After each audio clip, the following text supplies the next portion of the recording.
Okay, so today I'll be talking about my third session of interpersonal psychotherapy. It probably won't be a very long vlog because I don't really want to go into massive details about the kind of things I talked about in that session. They were quite personal and quite painful, so I I guess I'll just mention them, but I really don't want to go into detail. I don't really want to burst into tears on camera. I know it's natural, but I just don't really like crying in front of people, so I'll be trying to keep my composure while I do it. So this particular session was mostly about things in the past. It's getting an idea of what may have caused my depression, what sort of triggered it, if any like traumatic things happened in my life, if there are any big changes that caused or exacerbated the depression. And there's quite a lot, really. I think that's why I get so confused with how I'm feeling and stuff, because there's so many things that have gone on, and so many like issues that I have is the best way to describe them, I suppose, that have just sort of built up over the years.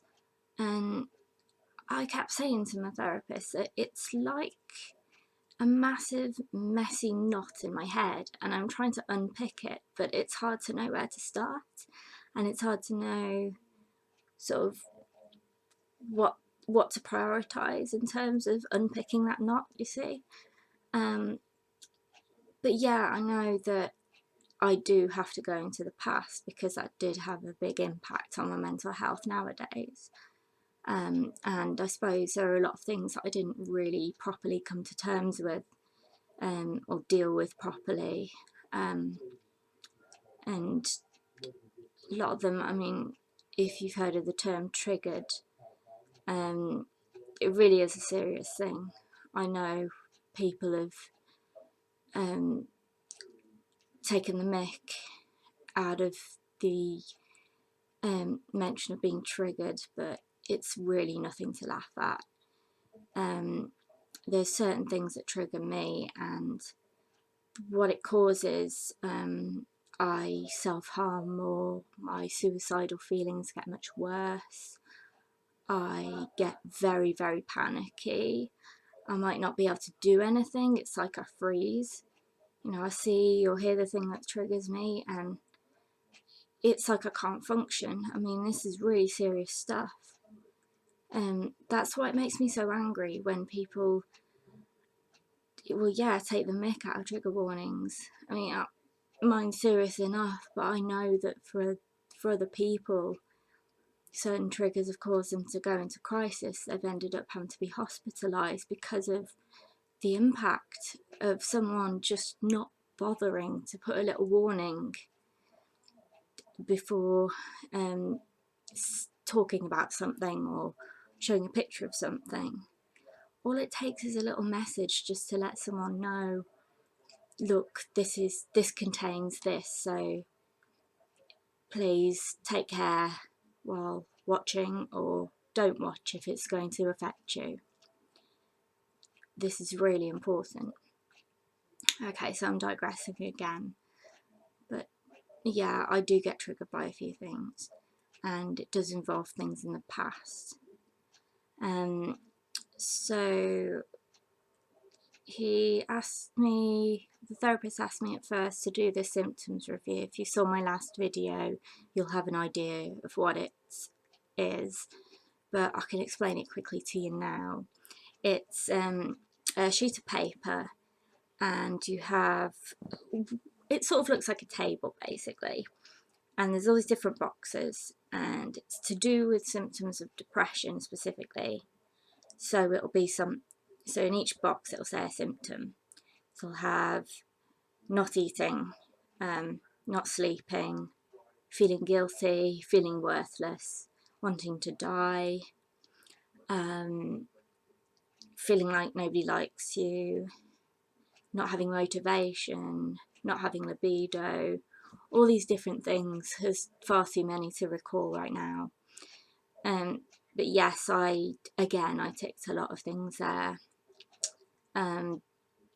So I did that, and because you have to do it every time, I did the PHQ questionnaire and the anxiety one and all that. It's pretty standard stuff, but I know it's admin, it needs to be done, so yeah. But after that, he went over what things I had ticked in the boxes, and he was going through sort of the top 3, I suppose, that affected me the most. And I find it very difficult to pick which ones affect me the most, which ones I feel most strongly. I'm trying to remember what ones I picked now. I think it was feelings of worthlessness, maybe lack of motivation, that kind of thing. I think I'd had trouble sleeping as well. I know I've been waking up a lot of times in the night, and particularly I've been waking up quite early, and I've just had to get up. It's been difficult and it's been painful, but I've just had to get up and just try and get through the day. And if I have time, then just go and have a nap and hope that helps a little bit. Also, with this particular session, I wasn't feeling well physically. Because of the colder weather, I'd flared up. My pains were horrendous, even with the pain meds kicking in. I was pretty much dragging myself around. My balance was really bad, so I worried about falling. I had my stick. It probably would have been a bit awkward to try and get a wheelchair around there, and plus it's the whole thing about getting it in the car, getting it out of the car, and the car park there is really small, so yeah, I just had to make do with a stick. But so I nearly cancelled the appointment. I was, as well as lack of sleep and the pain, I was feeling sick, I was feeling really dizzy, I was shaking like a leaf. But one of the reasons that held me back from cancelling my appointment was because I knew it was going to be a difficult appointment, and so did the therapist, and he knew that I avoided things a lot.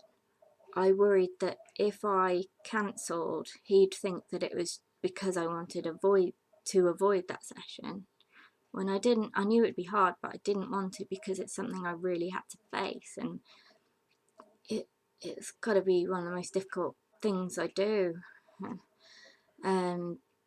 But I have to do it. But I think another thing that made me go along anyway and not cancel, I wanted him to see for himself just how bad my physical conditions can be. If you don't know already, I have fibromyalgia and I have hypermobility syndrome. Both of those conditions cause a lot of pain, chronic pain. It's all day, every day. And it varies in severity. Yeah.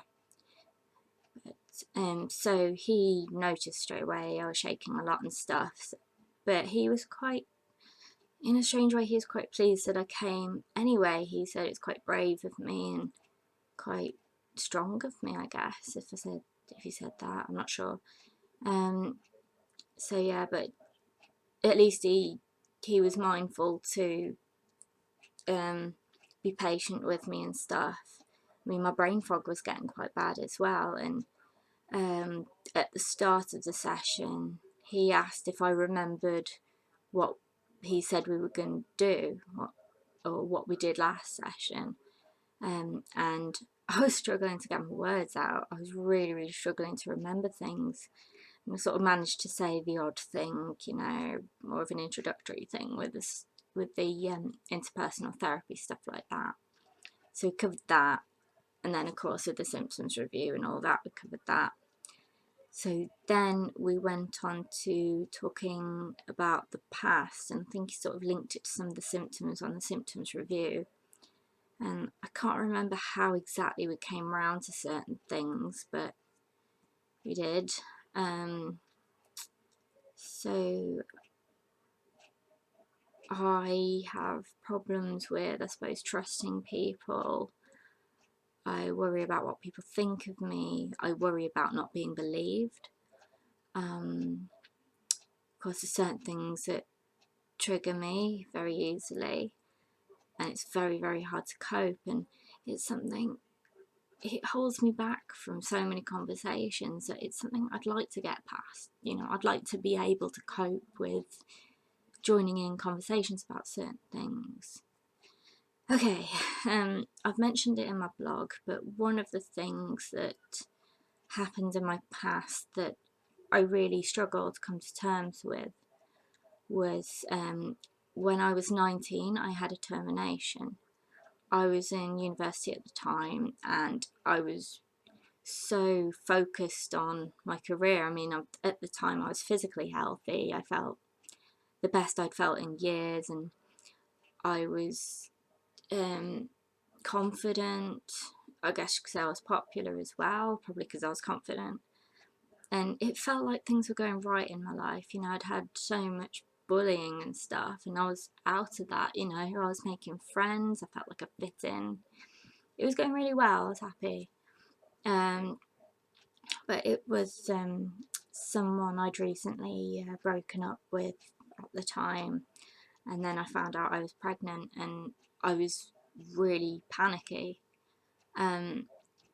I didn't really know what to do. I was sort of panicking and talking to a trusted friend about it, and oh my god, she was amazing. I owe her everything for how she stuck by me through everything.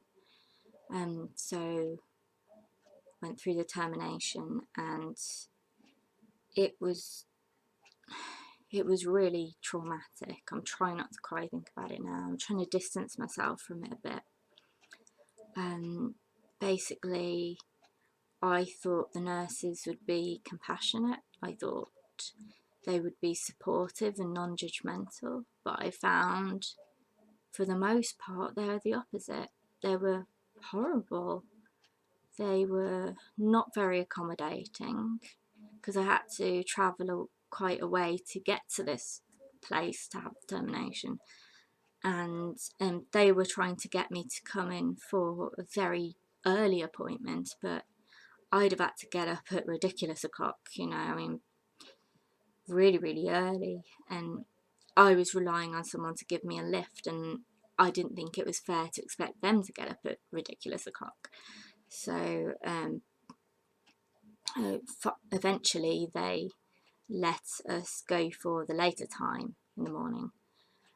But yeah, it felt like they were blaming me for everything, that I was just some stupid, I know it's a bit of an ableist word, that I was just a stupid person who got themselves pregnant, and just such a stigmatizing way to think, if I phrase that properly. So yeah, I was quite shocked about how I was treated, and they didn't tell me a lot about what to expect, you know. I said the odd thing, but they didn't tell me much. Sorry, I'm struggling to talk about it, to be honest, but I wanted to talk about what went on in my therapy session, so I'm trying to be open about it. But yeah, that happened, and someone I got together with not long after that, at first they were, I say supportive, I think more tolerant, but then they tried to make it all about them. They were quite horrible about it in the end. So I had support of people, but some people who I thought would be supportive really weren't. And it was very difficult because I had so much going on. I had to just try and get on with things, because I was about to have some exams, and I was going through a lot of pain, and I never told any tutors or anything about it, about what had gone on. I guess I felt like I would be judged because of how the nurses judged me, so I decided I'll just keep it to the people who were involved. They'd be the only ones who knew. So yeah, so I think I bottled up a lot of my emotions. I don't remember much about that time. It was a bit of a blur. I remember little snapshots of what went on, and some things I remember far too vividly. But yeah, I got through it, but I don't think I dealt with it properly. And I feel with this therapist, I really need to find a way to face it and get through it and hopefully move on. Know that this was something that painful that happened in my life, but I can deal with it. But yeah, anyway, that's the first thing I wanted to talk about. So he was very, the therapist was very compassionate about that, and he really validated my feelings. And in a way, it's sort of like having that, yes, you felt that way. It sort of made it more real, so it did upset me a lot, but it was good to be validated and to be believed and not judged, because of course I worry so much about being judged. It's almost like I feel ashamed, but it's strange because I'm pro-choice, obviously. It's purely a personal thing, I suppose. I was ashamed I made the decision so quickly. Ashamed that it happened, even though it takes two people to do that. So, and I know I was careful and everything. So there you go. But anyway, it's something I need to deal with the help of the therapist. Okay. So the next thing, I think the topic was brought up because the therapist was asking if there are any particular relationships in my past that were, not great, a lot of conflicts, any bad things, stuff like that. And I found it hard to talk about it because, I even have times where I don't believe myself very much because I've been made out to be a liar, and I've been made out to be like mentally unstable. I have mental health problems, but it doesn't mean that I don't have mental competence. And at the time, I don't think I had any mental health problems, or I only just started to because of certain things. But I was in a relationship. I'm not going to say which one or when it was. But at first, the person seemed lovely, I got on well with them. They were romantic. I thought they were there for me. They seemed to be at first. I had fun with them. We seemed to have a lot in common, but not too much. We had enough differences that we could talk about different things and learn about different things about each other. So yeah, at first it was all great, and then some things happened, and in some ways I had to put myself first, and I started getting physically ill. It was quite a sudden thing. I thought it was a short-term thing. At the time the doctors just said, oh, it's glandular fever, just rest or something, and they'd write me the odd sick note, and that would be that. But it carried on, and because I was getting so physically ill, I couldn't go and meet that person as much as they wanted me to. They had to make more effort than me. and I thought they'd be okay with it. I mean, at first they didn't really say anything, but their thoughts about it tended to come up in arguments. Um, they would say that I'm not making any effort for them, that I was being selfish. They told me I would fail at certain things, that I wasn't making enough effort. They're being quite horrible. There was a time when they were ill with like flu, you know, like something that was short term, and they called me up and asked me to get a few bits from the shop, like paracetamol, Lemsip, that kind of thing, just a bit of soup. So I wasn't well myself on the day, but I guess because I felt like they thought I wasn't making effort, I felt I should push myself for them and show that I did love them and I was going to make an effort. So I got the stuff, I went to their house, I saw they really didn't look well. So I checked they're okay and cooked them some lunch, just made sure they were comfortable and all that. And then they were giving off the impression that they wanted to be left to just go to bed and sleep now. They didn't give me any indication that they wanted me to stay. They seemed quite happy to just be by themselves and just resting. So I said I'd go, but my mobile was with me if they needed to ring me for anything. So showing I was there for them, but they seemed to be okay to let me go on with my day. And now, even though I was ill, I was still making myself go out of the house.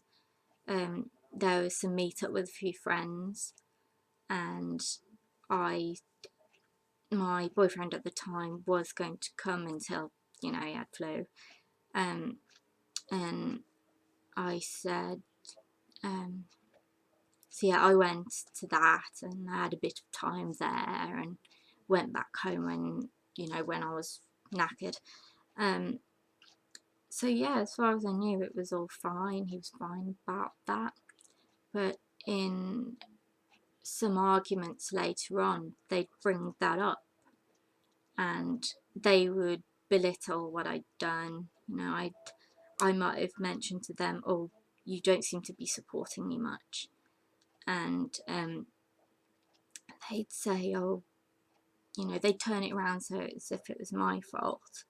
And they'd have a dig at me with this thing about me going to help them when they were ill.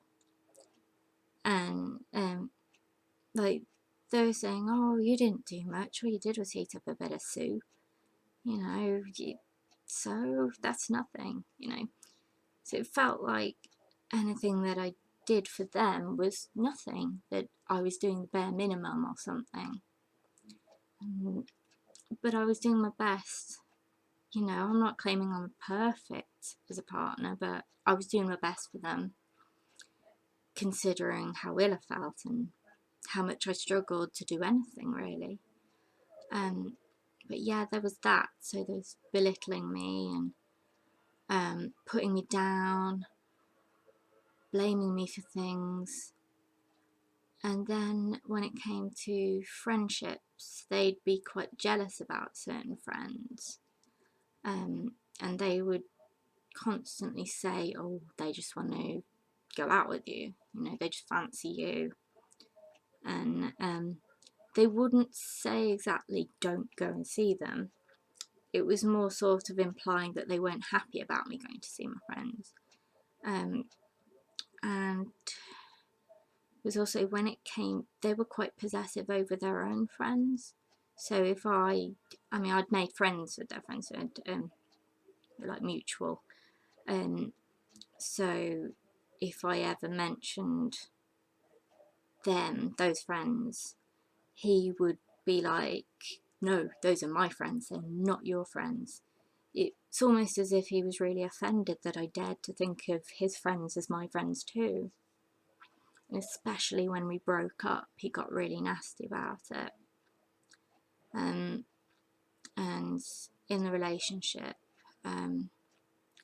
oh dear, he pressured me to do a lot of things, and he used that really, really pathetic lie that if I really loved him, I would do it.